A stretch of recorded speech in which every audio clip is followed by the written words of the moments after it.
Graça e paz, irmãos. Graças a Deus que nós estamos aqui mais uma vez. Um privilégio, uma grande oportunidade que Deus nos dá. E eu sempre falo que um dia isso vai cessar. Então aproveite enquanto Deus está nos dando oportunidades, né? É claro que quando cessar, estaremos no céu, vai ser melhor. Mas é gostoso, eu fico feliz. É um culto, pastor, na manhã. Parabéns a vocês todos. Pela frequência na escola bíblica dominical, algo que está meio que caindo de moda, né? Eu fico em casa, faço culto pela internet, amém, cada um pensa como é, mas eu ainda sou raiz, né? Gosto da escola dominical e quando vejo assim um grupo interessado, eu fico bastante feliz. Não vou nem perguntar como é que vocês fazem, que eu vou fazer do meu jeito, não vou mudar nada, porque seria até falso da minha parte aqui, né? Querer copiar alguém, vou fazer do meu jeitão. Mas o Espírito Santo é que vai conduzir tudo, então está tudo certo, né? Bem, a lição é número 10, né? Priscila e Áquila, um casal com desafios missionários. Eu sempre falo lá na igreja, na nossa classe, claro que lá o número é bem mais reduzido. Mas estamos lá. Todo domingo tem escola dominical.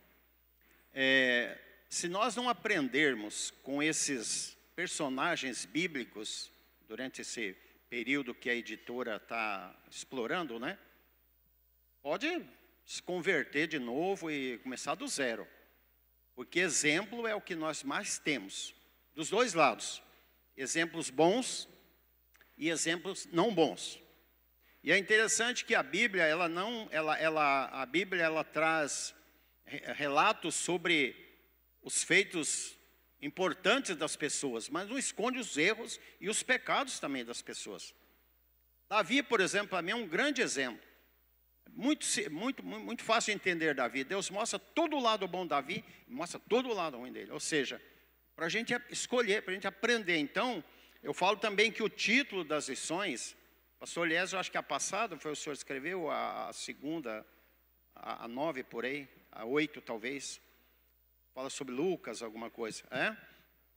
Eu sempre falo que o título que os escritores adotam, a editora adota, já dá para fazer um mês de estudo bíblico, né? Só o título da lição, né? Priscila e Áquila, um casal com tranquilidade missionárias, desafios missionários. Na verdade, na nossa vida, tudo tem um custo. Para nós estarmos aqui nesse momento, teve um custo. Temos que levantar, temos que se arrumar. Quem veio de carro gastou combustível, enfim. Tudo para ser realizado tem um custo. Então aqui, eu não conheço o pastor Gerson, o senhor conhece o escritor? Eu não conheço Gerson André Brum. Eu não conheço. Pesquisou, imagine, o pastor Elias, a pastora Luz também escreve para a lição e outros. O tempo que é gasto em pesquisa, em oração, em jejum e busca para se chegar a 2, 3 páginas aqui, né? Então, desafios. E aqui é interessante que ele coloca a palavra desafio. Eu acho interessante isso. E aqui fala de Priscila e Áquila. Priscila, para mim, é um nome até relativamente comum. Conheço algumas pessoas, mulheres com o nome Priscila, mas Áquila? Alguém conhece alguém Áquila? Conhecem?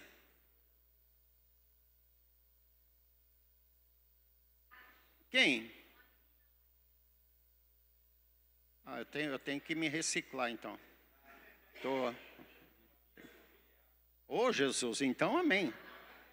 Eu pensei que não existia muitas Áquila, mas tem algumas por aí, né? Tá? Mas não são nomes tão comuns para nós hoje, né? Mas naquela época, o nome da pessoa tinha muito a ver com a família, às vezes até com a própria profissão, né, da pessoa. E aqui ele fala então sobre Priscila e Áquila. Ele fala, é interessante que em dados momentos na Bíblia é Priscila e Áquila, depois é Áquila e Priscila, né?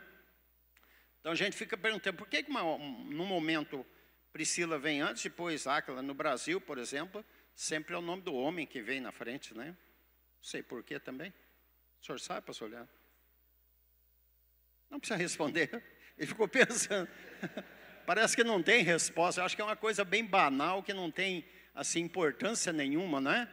Tá? Cultural, né? Por exemplo, quando se casa, o casal aí, a mulher leva o sobrenome do marido. Por que não pode ser o contrário, será? O senhor não aceitaria o sobrenome de uma esposa no seu nome, pastor Eliezer? Como é que é seu sobrenome, de solteira? Lima. O senhor não aceitaria? Mas tá, não é assim, vamos tocar o barco, né? Mas na verdade, sempre tem, no Antigo Testamento, sempre tem um sentido o nome da pessoa.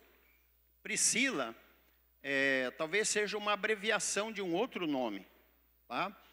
E ela, por ser provavelmente pertencente a uma família importante, na época, um grupo muito importante, e talvez com tim, blim, blim, blim, blimzinho, um dinheirinho a mais, então às vezes colocava o nome dela antes para honrar, por causa da família, da tradição, da importância que ela tinha na época. Então às vezes o nome Priscila vem antes por isso, né? Ela era uma mulher importante. E o Áquila, talvez por ele ter vindo da cidade do Ponto, então tinha uma tradição de ter esse nome, quem nascia nesse lugar lá, né? É mais ou menos isso que a história quer dizer, não é? Mas vamos aqui para os verbos, né? Conhecer, e perceber e praticar. Conhecer a história da vida do casal Áquila e Priscila, aqui já mudou, né? O Áquila já veio à frente. E seu envolvimento nos desafios da cooperação na causa do Evangelho. Vou parar um pouquinho aqui na palavra cooperação. Hoje, na atualidade, principalmente no Brasil, não posso falar de outro lugar, porque eu vivo aqui, quase ninguém mais quer ser auxiliar e cooperador. Só quer o título maior. E nós vemos na Bíblia, e o próprio Jesus deixa esse exemplo, e o próprio Deus passa essa mensagem, que precisamos de líderes, mas precisamos de auxiliares também, de cooperadores. E muitas pessoas não dão certo no ministério porque não aceitam a possibilidade de serem auxiliares. Eu me lembro de Moisés, né? Quando ele estava lá orando pelo exército para que a vitória viesse, os braços de Moisés começaram a se cansar. Difícil, né? Você ficar um tempo com o braço levantado.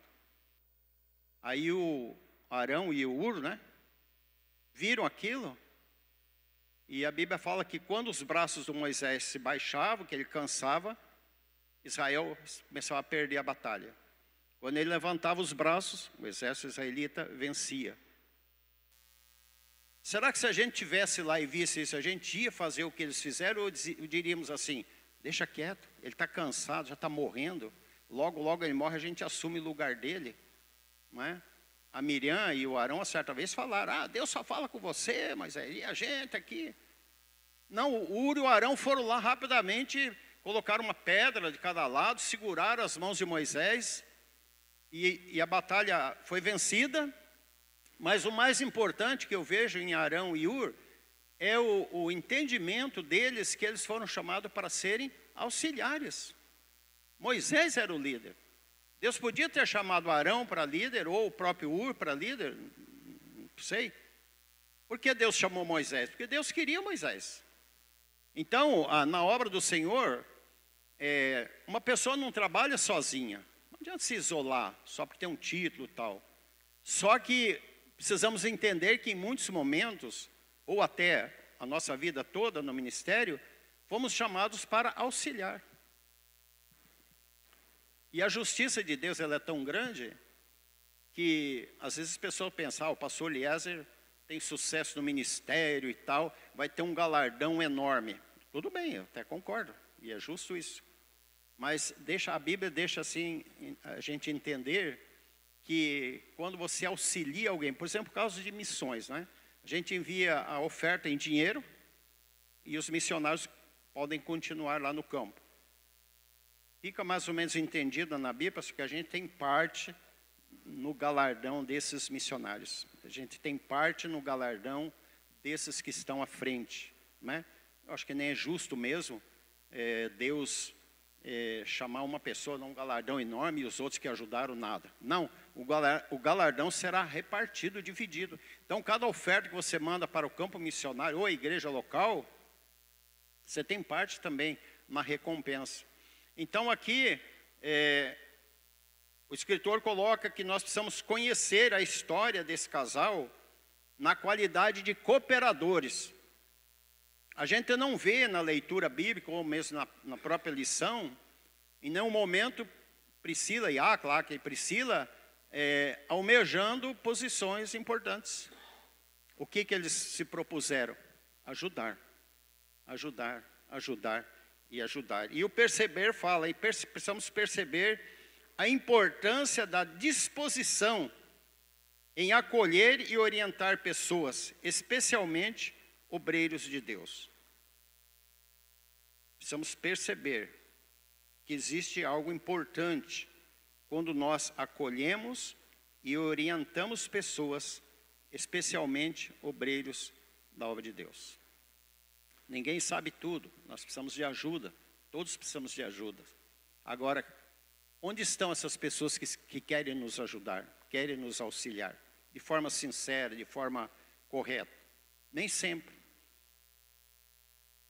Eu não sei, mas não vou fazer essa pesquisa aqui de jeito nenhum, mas talvez existam pessoas que não queiram hospedar ninguém na sua casa. Lá em Arapongas, uma vez, logo que nós chegamos lá, um rapaz lá da igreja falou assim: pastora,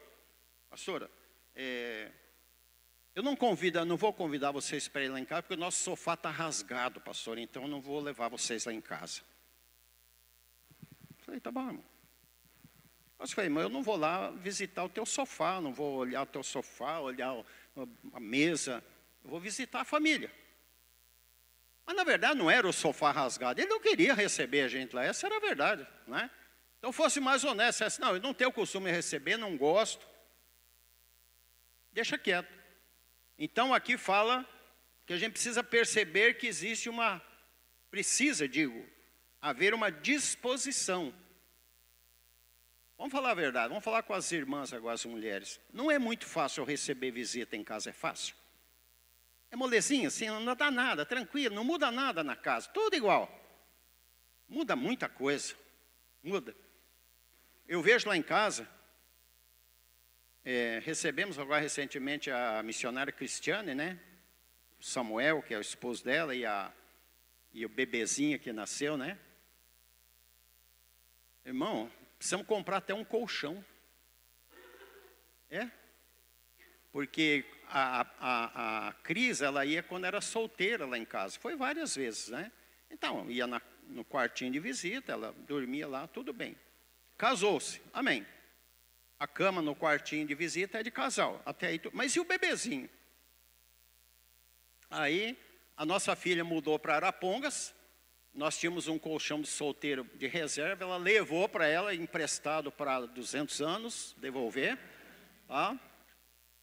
E aí o que aconteceu? A Lúcia falou, onde é que a bebê vai dormir? Eu falei, eu acho que no cabide, no chão, no teto, em algum lugar. Né? O que aconteceu? Pesquisar a loja e comprar um colchão. Compramos um colchão de solteiro, colocamos do lado. Nem fomos ver como é que eles dormiram para não ficar com a consciência pesada.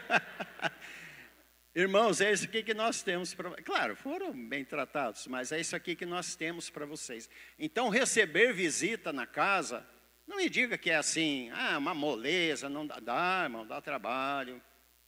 Principalmente para quem quer fazer bem feito, quem quer agradar, quem quer ser gentil, dá trabalho, tem despesa, muda a rotina da casa, aquela mania de se conversar alto, que as pessoas, você já não fala, é tudo.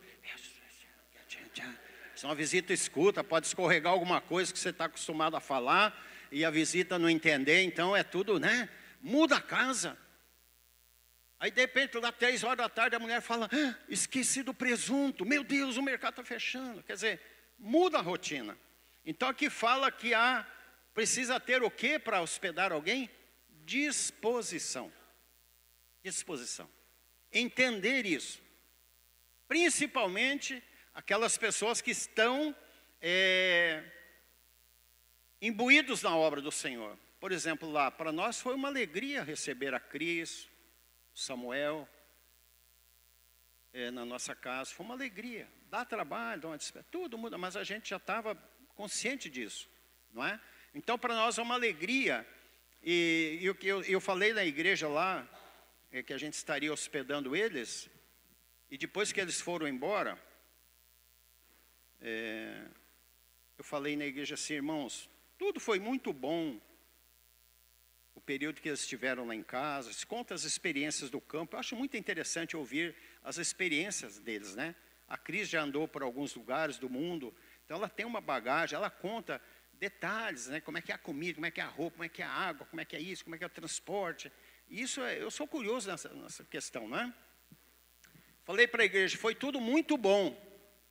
Mas o que eu achei mais e sempre acho mais importante, quando nós recebemos visita de pessoas cristãs, pessoas que servem a Deus, é a oração antes deles irem embora. E a Cris tem esse costume. Antes de ir, ela fala, antes da gente ir, nós vamos orar. E eu falei para a igreja, vocês não gostam de hospedar? Não tem a bênção, né? Tá? Não tem a oração final. E ela fala, Deus, eu deixo aqui a tua bênção. Aquilo para a gente não tem valor isso. É inestimável. A oração de uma pessoa intercedendo, entronizando a bênção de Deus, deixando a bênção de Deus na casa da gente, não é? Então, para nós isso é muito importante. E aí o Samuel foi com uma camisa lá da Bolívia, eles estão na Bolívia agora, não é? Muito bonita, até devia ter trazido, acabei esquecendo. E aí os jovens ficaram todos ouriçados com a camisa, sabe? Ela é fechada assim, toda tipo bordada, feito à mão, é muito bonita. De repente um dia eu vier aqui, eu posso trazer. E aí, antes deles ir embora, ele me deu de presente uma daquelas. Eu perguntei assim, qual era o sentido daquilo? Ele falou, isso aqui é uma roupa para momentos especiais na Bolívia. Quem está usando essa camisa é porque a festa o evento é muito importante. E eu, para não deixar barato os irmãos, né? Domingo cedo já fui para a escola dominical com a minha camisona. E é bonita mesmo. Tá? Aí todo mundo veio, pastor, o senhor ganhou. Eu tinha um rapaz que queria comprar. Pastor, o senhor ganhou. Eu falei, então, hospede, trate bem, que o resultado aparece, né? Você quer ganhar camisa, hospede alguém na tua casa aí, né? Ok? Então tem que haver essa disposição. Tá? Depois, praticar. Havia uma igreja que se reunia na casa de Áquila e Priscila. Que tal abrir seu lar para evangelização e discipulado? Eu sei, irmãos, que às vezes abrir a porta da casa para receber pessoas, principalmente pessoas que a gente não tem muita afinidade, não conhece muito, não é assim tão fácil. Não é tão fácil. Não posso censurar ninguém. Eu vou abrir a porta, vou pôr uma placa aqui. Não, eu acho que é um pouco complicado. Tem que haver uma programação, tem que haver um projeto nesse sentido, orar bastante a Deus, não é? Mas dá para fazer. Se esquematizar bem, dá para fazer. Dá. Como eu falei ontem aqui sobre o culto doméstico, né? Comece com o culto doméstico. Teve um evento, eu estava tentando de ontem para cá lembrar onde foi. Eu não lembro. Eu sei que o título do evento era A Igreja que Está em Sua Casa. Alguém se lembra desse evento? Parece que foi o pastor Jorge que ministrou. Enfim, o tema do evento era a igreja que está em sua casa. A primeira igreja que nós precisamos pastorear é a nossa família. Tem pastores que se preocupam muito com a igreja, muito com os de fora, e quando voltam, encontram os filhos tristes, aborrecidos, às vezes não estão em casa, não tem tempo para nada. Então temos que nos preocuparmos também com a nossa família, e precisamos então começar, se é o caso, com o nosso culto doméstico, com a nossa família, né? A nossa família, tá? Então aqui fala que havia uma igreja que se reunia na casa da Áquila do Áquila e da Priscila, e aqui fala da possibilidade de abrir um ponto de pregação na nossa casa também. Aqui no norte do Paraná tem uma cidadezinha que chama Novo Itacolomi, talvez alguém conheça. A cidade primeira, pois segunda já saiu da cidade. Bem pequena. E nós moramos ali um tempo. E começou na nossa casa um culto, toda quarta-feira à noite. E se transformou numa igreja, e hoje tem uma bela igreja, é da Assembleia de Deus, meus pais sempre foram membros da Assembleia de Deus. E tem uma bela igreja agora, recentemente construíram um prédio novo, lindo, fantástico, muitos crentes. Coisa que lá no passado, eu jamais imaginava que aquilo podia acontecer. Porque é longe, um pouco longe de Apucarana, daí eu acho que uns 50 quilômetros, então nem sempre os irmãos iam lá para cooperar com a gente. Era eu, meu pai e minha mãe, na quarta-feira. Na outra era minha mãe, meu pai e eu. Na terceira era eu, meu pai e minha mãe, para variar assim, né? Tá? Para não ficar a mesma rotina. Tá? Então um dia eu cantava um hino, meu pai lia, minha mãe falava. Outro dia minha mãe cantava, e assim foi, um bom tempo. Mas a semente germinou. Germinou. E hoje tem uma bela igreja lá, na cidadinha de Novo Itacolomi. Irmãos, existe um pensamento no meio das pessoas, e até, vamos falar a verdade, até no meio da igreja, de que o pastor tem que se virar. Até porque ganha para isso, né? E na verdade não é a igreja que paga pastor, eu vou dizer pagar, usar essa palavra. Não é a igreja que paga pastor, sabia? Porque a Bíblia fala assim, traga teu dízimo à casa do tesouro. Lave tuas mãos e vá embora. O dinheiro passa a ser de Deus. Então quem assalaria pastor é Deus. Tá? Se ele falar, não vou dar nada, o dinheiro é dele, ele vai fazer o que quiser. Tá? Então, irmãos, não é responsabilidade só do pastor. É claro que nada impede o pastor evangelizar. Nada impede, e surgem oportunidades e a gente aproveita. Mas nós temos como pastores outras atividades que precisam ser atendidas. Não é? Se o pastor é, então, um bom evangelista, então talvez seja interessante não pastorear a igreja, ser um evangelista. Eu conheço pastor, o senhor conhece, tem o título de pastor, mas é um excelente evangelista e não tão bom pastor, mas um bom evangelista. Então, evangelizar pode ser feito através do pastor, mas não é a função principal dele. Vamos ler um texto da palavra? Para a gente entender um pouco, abra aí a tua Bíblia em 1 Pedro 2,9, por favor. 1 Pedro 2,9. Eu não sei se o pessoal faz pergunta ou não, eu estou meio...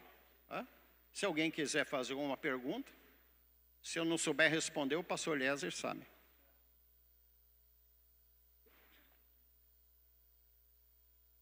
Primeira Pedro 2,9. Alguém pode ler com a voz aí de locutor de FM?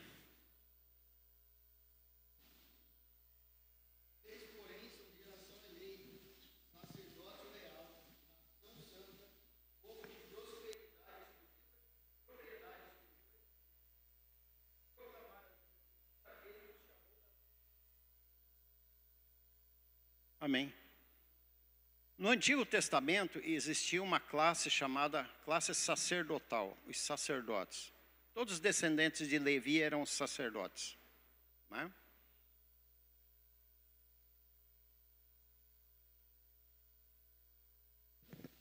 É rápida a coisa, hein? Não dá tempo de nada. Amém por isso. Os sacerdotes que eram os intermediários entre as pessoas e Deus. A pessoa tinha uma questão lá, ele chegava para o sacerdote, falava, o sacerdote falava, vou orar, vou falar com Deus, ver o que Deus tem para você. Então, havia essa questão. Agora, no Novo Testamento, a Bíblia fala que nós somos uma nação de sacerdotes. Quando o véu se rasga lá no templo, quando Jesus morreu, queria dizer assim, acabou essa questão, agora o acesso está livre. Todos nós podemos chegar diante de Deus diretamente. Todos nós somos sacerdotes, nós temos que ministrar. Ah, mas o pastor está aqui. Não, tudo bem, ele está na função dele. E nada impede dele evangelizar também.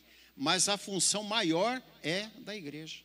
Até porque existe uma loja, né, pastor Elias? Que quem gera ovelha é Ovelha. Eu nunca vi um elefante gerar uma ovelha, só ovelha. Então, na verdade, o sacerdócio real está por toda a terra, por toda a igreja. Então, aquela classe de sacerdote não existe mais. Vamos ao sacerdote, vamos ao pastor. Não, é com todos nós. E foi lido aqui no início: ide por todo mundo, pregue. Não tem hoje, então, uma única pessoa responsável pela evangelização, por abrigar pessoas, por orientar pessoas, não é? Não tem, tá? Vamos para mais um texto bíblico. Gálatas, capítulo 3, verso 27 e 28. Gálatas, capítulo 3, versos 27 e 28. Obrigado. Novamente, se alguém quiser ler, voz alta aí. Gálatas 3, 27 e 28. Pode demorar, né? Gálatas 3, capítulo 27 e 28. Porque todos os que em Cristo foste batizados, de Cristo vos revestistes. Não há judeu nem grego, não há escravo e nem livre, não há homem nem mulher, porque todos vós sois um em Cristo Jesus. Amém? O evangelho nivelou todo mundo. Jesus veio e falou: vamos parar, acabou essa questão de classes, só pode esse fazer, só pode aquele fazer. No Antigo Testamento era assim, estava ordenado assim, não estava errado. Funcionava, dava certo. Só que hoje, o Evangelho trouxe um nivelamento, inclusive as mulheres. Observaram ali que fala: não há homem nem mulher, nem macho, nem fêmea, nem judeu, nem grego. A divisão que tinha no Antigo Testamento, lá nas sinagogas, o pastor Eliezer deve ter estudado, é tudo separado, né? Você é grego ou é judeu? Grego. Então, judeu para lá, grego para cá, aquela coisa, não é? Então, o Evangelho veio e falou assim: sabe uma coisa? Vamos pôr todo mundo no mesmo nível, e todo mundo é sacerdote agora, e todo mundo tem que produzir. Eu sempre falo que nós somos todos iguais, com funções diferentes.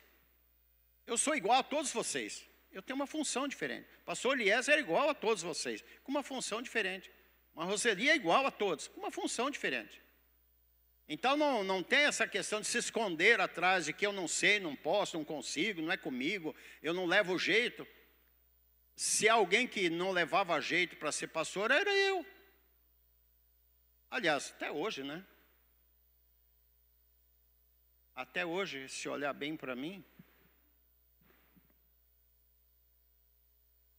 é só Deus mesmo para ter misericórdia, né? Mas na verdade, então hoje é homem, é mulher, é grego, é judeu, é negro, é branco, amarelo, seja o que for. A Bíblia fala: vocês são sacerdócio real. Gente, vocês têm que produzir. Aquilo que vier à nossa mão para fazer, faça com bastante tranquilidade, bastante amor.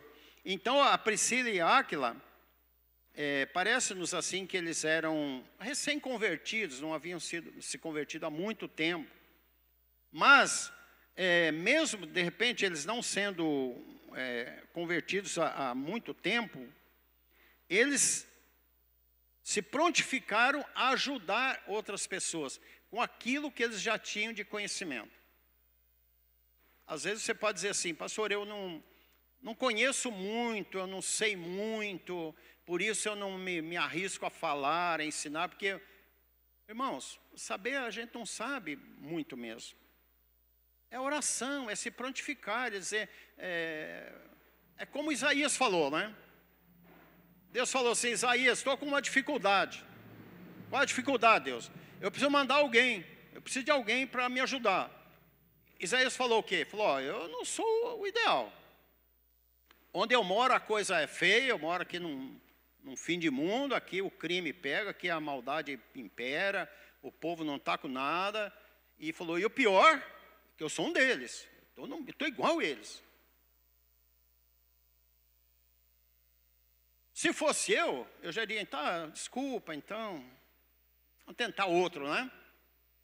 Só que Isaías falou assim: eu sou o que sou, moro onde moro, vivo o que vivo, mas eu estou aqui, se o senhor, de tudo que Isaías falou, o que Deus pegou, utilizou? Eis-me aqui. Foi só o que Deus precisava. Pois é, eu conheço você, eu sei onde você mora, sei o povo, sei você, conheço tudo. Eu preciso só da tua disponibilidade. Só a única palavra que Deus aproveitou de toda a fala de Isaías é: envia-me a mim então, se o senhor acha que dá. E Deus falou: esses probleminhas que você citou para mim, ô anjo, não vou nem eu fazer, vou fazer um anjo. Ô anjo, vem cá. Pega uma brasa lá. Resolve. Para ele, para Isaías era um problema enorme. Morar naquele meio, viver aquele meio. Para Deus, não era nada. O que Deus precisava de Isaías? Envia-me a mim. Do jeito que ele estava. O anjo tocou nos lábios dele com aquela brasa. O resto você já conhece o que foi Isaías. Então o que nós precisamos?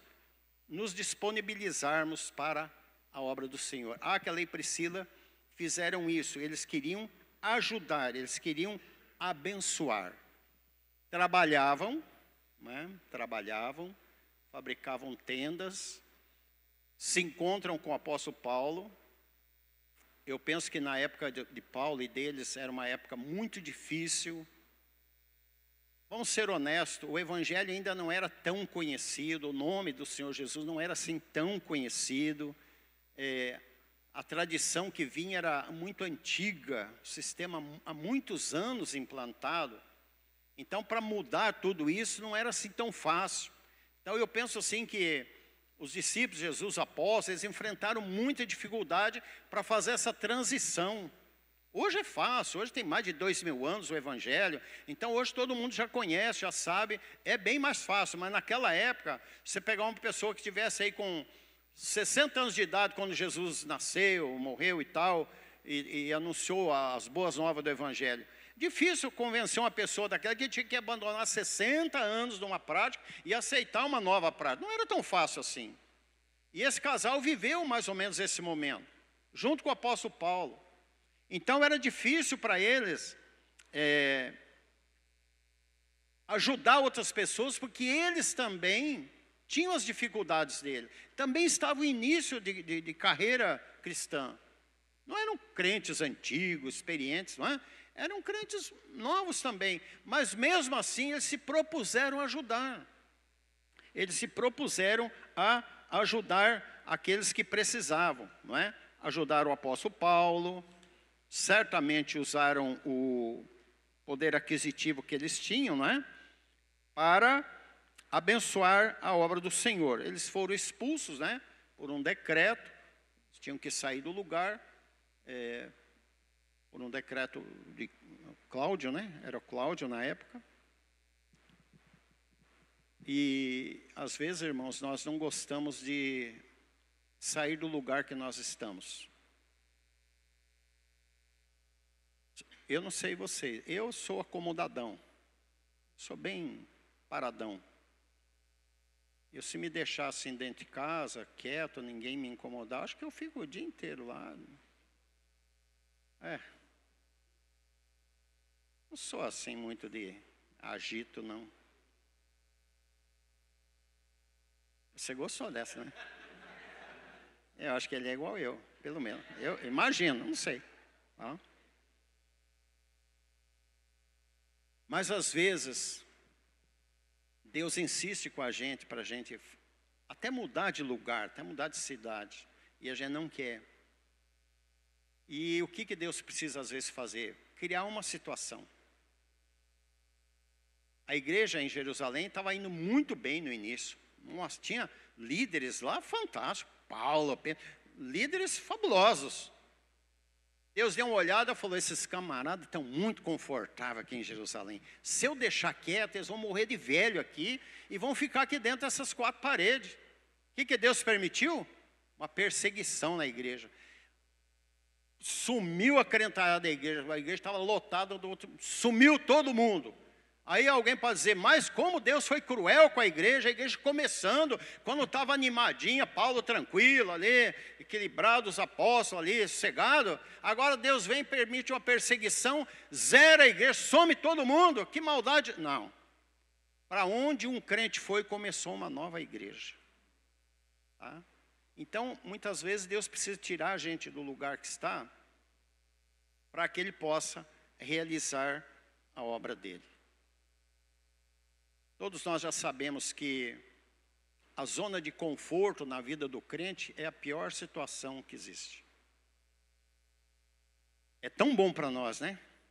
Você chega em casa, fala assim, graças a Deus essa casa está quitada, está no meu nome, esse carro está quitado, as prestações estão todas pagas esse mês, ainda sobrou um dinheirinho, estou bem de saúde, minha vizinhança, minha família mora toda aqui nessa cidade, a igreja está indo bem, o pastor Lies faz quase tudo lá, e está indo tudo bem e tal.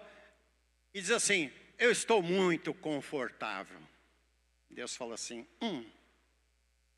esse é o pior estágio da vida de um crente, chamada zona de conforto. Não estou dizendo que o crente tem que viver mal, atormentado, não é nesse sentido. Porque a zona de conforto traz à nossa mente a seguinte situação. Tranquilizar. E a gente para com tudo, até mesmo com o ministério. Para com tudo. Porque a gente se apoia nisso.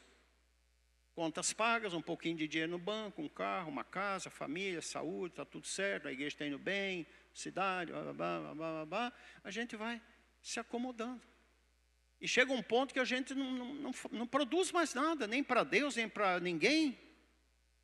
Então a zona de conforto é muito perigosa na vida do cristão. Então, de repente, Deus permite alguma coisa acontecer, e não é maldade de Deus, é para tirar a gente desse comum, desse lugar improdutivo, e mandar para um outro lugar.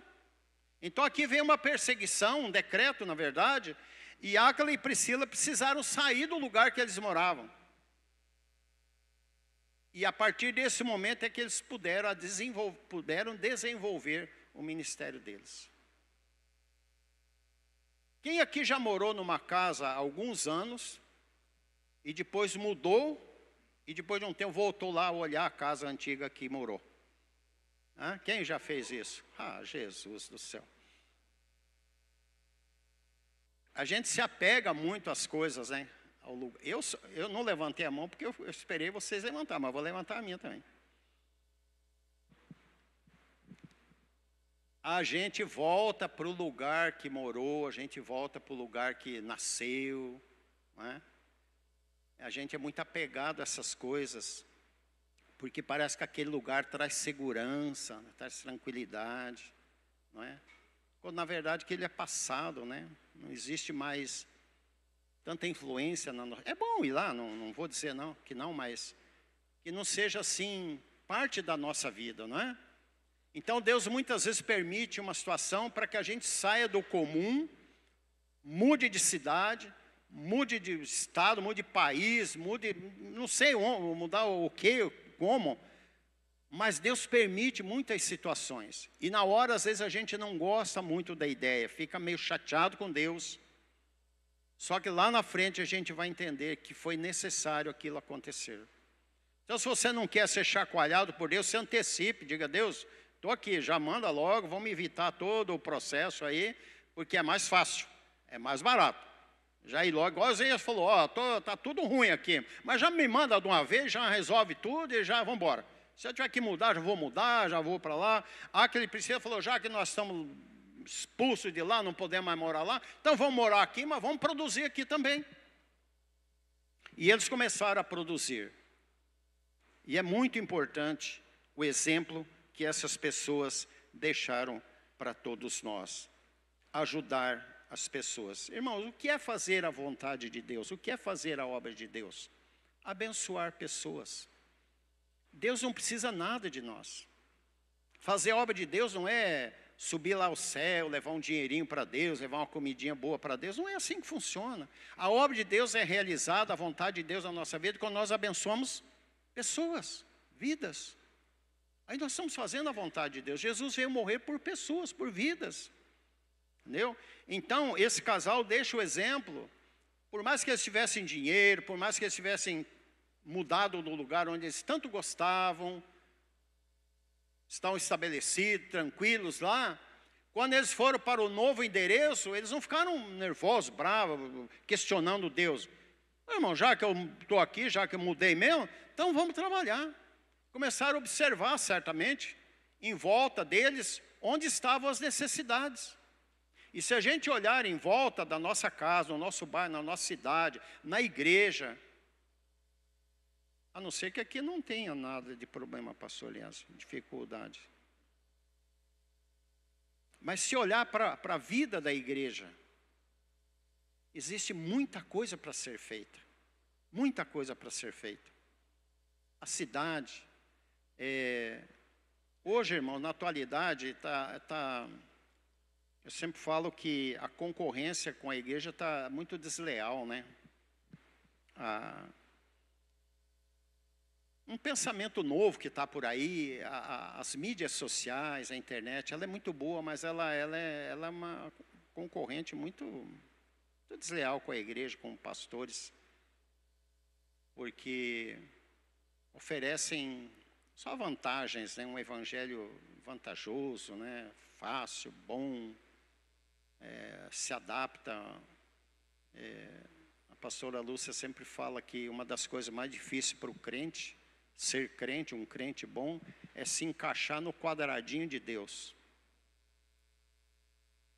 Não sei se vocês lembram, alguém vai lembrar aqui. Antigamente os tijolos eram fabricados não com máquinas assim, era forma, uma forma de ferro, né? Eu falo porque eu vi isso acontecer. A pessoa pegava o barro, amassava, misturava, tudo com a mão ou o pé, né? E aí pegava uma pelota de barro e batia forte em cima daquela forma. Aí o barro encaixava bem dentro daquela forma de ferro, aí passava uma lâmina, tirava o excesso, aí batia um pouquinho, tirava o tijolo e saía.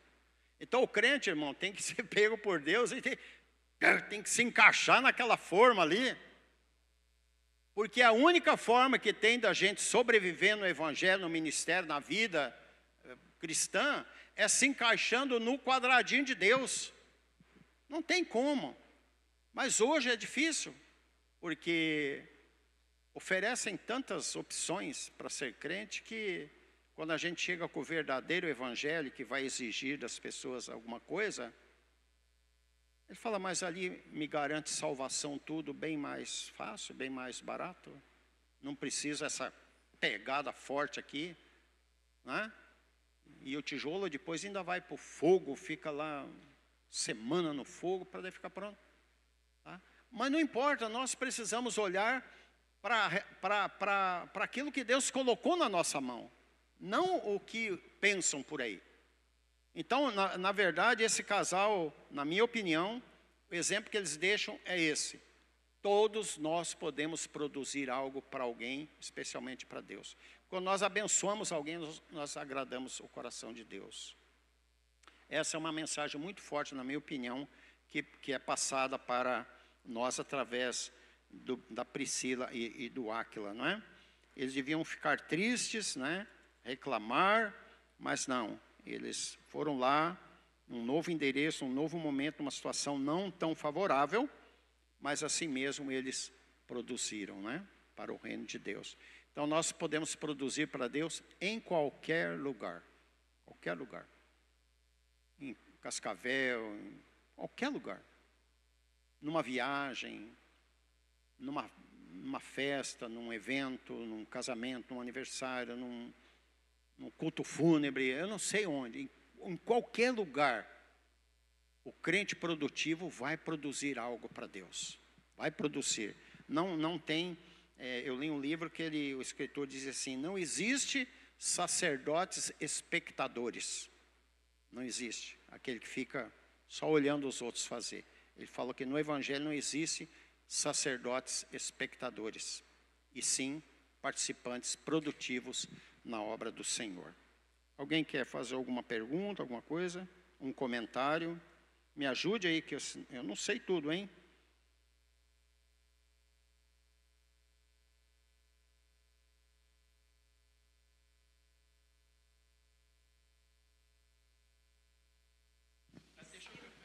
Áquila e Priscila, é um exemplo a ser seguido, não é? Então, realmente, nós não conhecemos a história de Áquila e Priscila a profundo. Sabemos que eles saíram de Roma, e além dos desafios dos dois que tiveram, eu acho que teve muito mais. Então, é um exemplo para a igreja, né, que nós temos um slogan que fala: se você não pode ir, você pode orar e contribuir. Né? Missão é feita por toda a igreja. E interessante que a gente lê a Bíblia, eu leio a Bíblia há muito tempo, e esta lição avivou a minha mente. Um casal que a gente nem ouve falar, né? Nem liga, nunca vi pregando sobre Áquila e Priscila. Eles saíram de Roma, foi enviado para fora, teve os desafios, e é um exemplo a ser seguido. É isso que eu quero dizer para a igreja. Obrigada.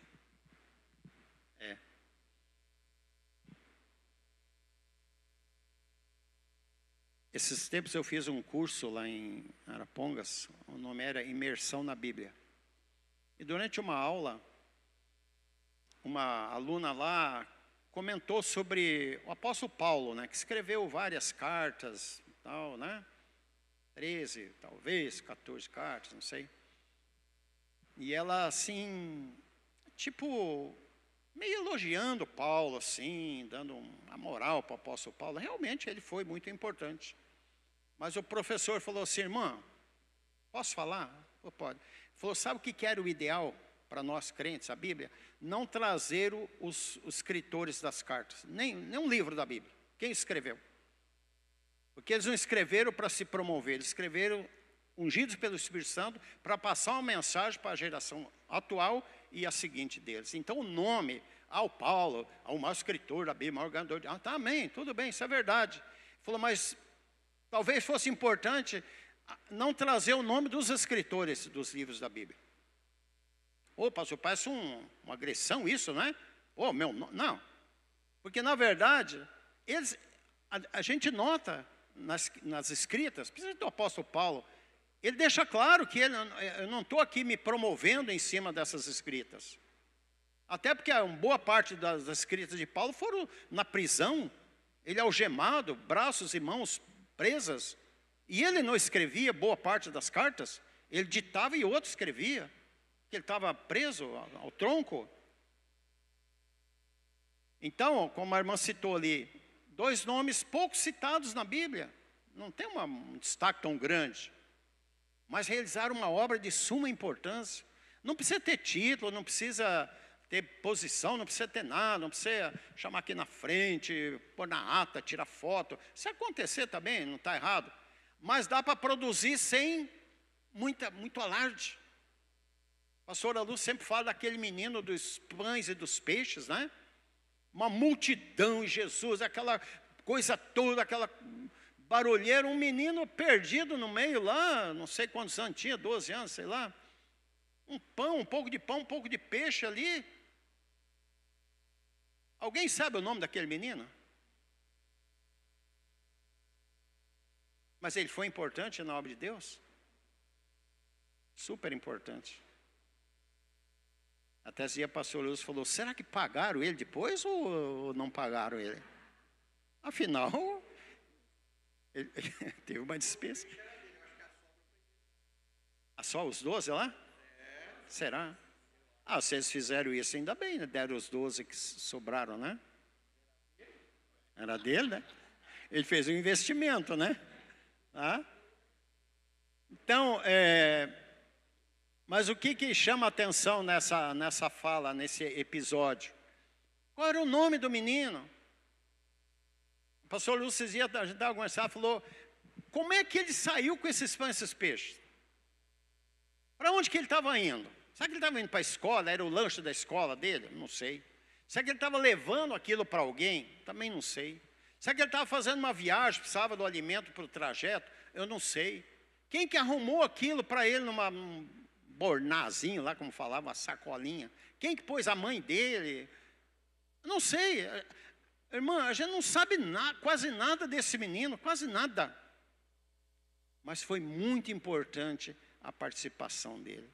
Então, nós, para trabalharmos para Deus, e quando trabalhamos para Deus, não importa, eu fiz. Tem uma frase, pastor, pode ser que o senhor adote ou não, mas eu não gosto muito quando fala assim, eu ganhei essa pessoa para Jesus. Eu acho um pouco forte essa frase. Irmão, é obrigação nossa, é arroz com feijão, pregar o evangelho. Mas quem que convence? Eu vi uma frase do pastor José Wellington Bezerra da Costa, ele falando, ele disse assim, nós, os crentes, os que evangelizam, que anunciam o evangelho, falou, nós falamos até o ouvido da pessoa. Do ouvido ao coração, só o Espírito Santo pode levar. Então, essa ideia de que eu ganhei 20 almas, ganhei 60 almas, ganhei 80... tudo bem, você participou, você foi lá, evangelizou, você trabalhou, você produziu, você investiu, gastou tempo, amém. Além de ser obrigação nossa, você não fez toda a obra acontecer, nem eu. Nós demos um start, uma arrancada. Mostramos um caminho. Ó, você não quer ir para o inferno? Tá, então vai para cá. Só. Não passa disso. Até porque tem muitas pessoas que nós evangelizamos e eles falam, não quero. Então a gente não tem poder para mudar a mentalidade das pessoas. Então, na verdade, o anonimato é uma coisa muito interessante. Eu acho interessante. Vem, faça o que você tem que fazer, saia, tchau, não precisa tirar foto, não precisa nada, né? O advento da internet foi uma coisa muito boa para a humanidade, eu acho. Ajuda muito, facilita muito a vida. Mas deixou as pessoas bem egoístas também, né? Bem amostradinhas, né? Até pastores, né, pastor Leandro? O pastor Leandro sempre fala assim, o camarada põe um prego na parede, filma 10 vezes, foto, manda para o mundo inteiro. Pusemos um prego na parede. Tinha que pôr o prego? Então vai lá, põe o prego, tá bom. Por que, tem hora que tinha até enjoativo nos grupos, né? Convenção de igreja, conselho de pastores, o senhor é do conselho, eu vejo lá em Araponga. A camarada troca uma porta lá, 5 fotos lá no grupo, troquei a porta. Irmão, você está aí para isso mesmo, né? Não foi mais que obrigação, já tinha que ter trocado a porta antes, estava feia lá. Né? Então, o anonimato no reino de Deus não significa que Deus não viu, não significa que não funcionou, não significa que a gente não foi importante. A gente foi importante, mas até certo ponto. Se a gente passar desse ponto, nós vamos roubar a glória do Senhor Jesus. E é Ele quem morreu pelos pecadores, não fomos nós. É o Espírito Santo que convence o pecador.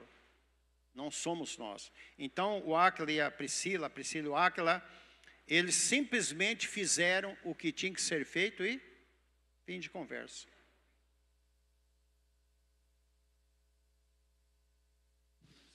Paz do Senhor, irmãos. Na questão de cooperação, né, do exemplo de Priscila e Áquila, o que é interessante é que as pessoas hoje até se dispõem a cooperar, a auxiliar, mas não quer expor a cabeça, né? Em Romanos capítulo 16, verso 3, Paulo faz as saudações e ele agradece ali Priscila e Áquila, os quais pela minha vida expuseram a sua cabeça. Como o senhor começou dizendo, há um custo, sempre há um custo. E se quer aparecer, então, naquilo que faz, né? Então, exponha a cabeça, esteja disposto a morrer. Vamos ler esse texto? Está aqui em Romanos, por gentileza, hein? Romanos 16, versos 3 e 4. Vai falar esse assunto. Romanos, capítulo 16, versos 3 e 4. Alguém vai ler? Por favor, me ajude aí. Romanos 16, 3 e 4. Saudai a Priscila e Áquila, meus cooperadores em Cristo Jesus, os quais pela minha vida arriscaram a sua própria cabeça, e isto lhes agradeço, não somente eu, mas também todas as igrejas dos gentios. Porque, na verdade, a gente olhando para o apóstolo Paulo, parece que ele só teve tranquilo, escreveu muito, um homem ganhador de almas, um mestre, uma pessoa importantíssima. Tá, tudo bem, foi. Mas a partir do momento que ele aceitou o desafio de ser um seguidor, um evangelista, vamos chamá-lo assim, ele assumiu todos os riscos. Ele se tornou vidraça, se tornou inimigo de muitas pessoas. E ele sofria muita perseguição. Boa parte da vida do apóstolo Paulo ele passou em cadeias. Boa parte, prisões. Certo? E as pessoas queriam muito eliminar Paulo. Queriam eliminar de qualquer forma. Tentaram. Ele apela aqui, apela lá, sou romano, sou filho de romano, sou não sei o quê. Ele escapa de todo jeito, porque ele sabia que tinha que continuar o ministério. Mas a perseguição era muito grande. E normalmente quando acontece assim, a gente quer se distanciar dessa questão. Aqui está um rolo lá, eu vou sair fora. Priscila e Áquila falaram, não, nós vamos para perto do rolo, nós vamos para perto do problema. Paulo, vem cá, nós estamos com você. Mas olha, eu acho que eles vão matar a gente. Pois pode matar, mata você e mata a gente também. Arriscaram fisicamente, quando fala a cabeça, fisicamente, eles correram risco, serem presos e até executados. Sabe o que é isso? É entender a obra de Deus, é abraçar a obra de Deus, é entender o propósito de Deus na vida e não se preocupar com o resto. Não se preocupar com o resto. O próprio apóstolo Paulo fala, eu não tenho a minha vida nada por preciosa. É bom viver, tudo é tranquilo, mas se eu vou morrer pela causa de Cristo, ele falou, não tem problema nenhum. Tá? Então, na verdade, eu vejo que esse casal, eles simplesmente mergulharam no ministério, mergulharam no trabalho de Deus, como a gente sempre fala assim, corpo e alma, né? E fizeram acontecer. Fizeram acontecer. E o resultado foi muito grande, né? E o próprio apóstolo Paulo fala, né? Dá um alô para eles lá, eu não esqueço o que vocês fizeram por mim. Porque às vezes a gente faz alguma coisa para uma pessoa, pequenininha já quer elogio e tal. Eles fizeram algo extraordinário e nem pediram retorno. Paulo que reconheceu que eles correram risco de vida para defender não só a pessoa dele, mas também como o evangelho. Então, queridos, fica esse exemplo muito forte para nós, desse casal, né? Muito forte. Da decisão que eles tomaram, da vontade que eles tinham, do prazer, da alegria de realizar a obra de Deus, independentemente de serem reconhecidos ou não, não é? Se alguém não se interessa em colocar o nome deles na Bíblia, nem viria, né? E quantos outros que fizeram coisas espetaculares na época e nem vieram para a Bíblia, nem estão nas páginas da Bíblia, e nem por isso ficaram chateados, nem por isso ficaram entristecidos, não é? Então, na obra do Senhor existe espaço para todos. Existe vaga, é um lugar que sempre há vagas, né, pastor Léo? Acho que até é bom pôr uma plaquinha na frente, né? Há vagas, né? Sempre na igreja, na obra do Senhor, existe vagas. Sempre tem vagas. Ah, mas o que eu vou fazer? Não importa o que você vai fazer. Todo o trabalho precisa ser realizado. E realizado de forma correta. Eu li uma frase há muito tempo atrás, que dizia assim, tudo que merece ser feito, merece ser bem feito. Você vai fazer alguma coisa? Então faça bem feito. Ah, eu vou lá, faço não faça então. Aquilo que merece ser feito, isso aqui mereceu ser feito. Então faça bem bonitinho, faça com capricho, faça com amor, com carinho. Até como eu falei ontem, que quando Jesus assume a carpintaria, todo mundo ia comprar lá, porque ele fazia com muito esmero, com muito capricho, móveis, utensílios de madeira. Entendeu? Então o que merece ser feito, merece ser bem feito. Você vai evangelizar, evangelize corretamente. Vai orar, faça uma oração consciente, vai contribuir, faça isso da melhor forma possível, não é? Eu não sei como é que recolhe essa oferta aqui, mas Já aconteceu de eu ver notas em dinheiro que depositaram na oferta, pastor Lélio, e depois foi preciso jogar fora. Não prestava a nota. Tudo rasgada, riscada, faltando série. Acho que a pessoa pensa, que eu não tenho onde eu enfiar esse dinheiro? Eu vou pôr na oferta, então. Deus se vira com ela, Deus conserta. Deus não é banqueiro? Não é da casa da moeda? Eu acho que é um trabalho mal feito. Fez, ofertou, mas mal feito, a nota toda esquisita. Então, queridos, o exemplo fica aqui, ó.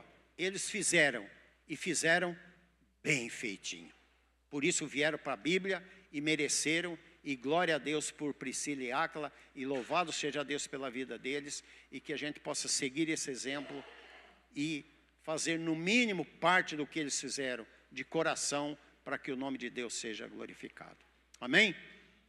Agradeço o carinho de todos vocês estarem me ouvindo, que Deus abençoe grandemente o coração de vocês, e aquilo que eu não consegui transmitir, que o Espírito Santo complete na mente, no coração, na alma de todos vocês, para a glória do Senhor. Obrigado pela oportunidade, pastor Lésio. Deus abençoe a todos.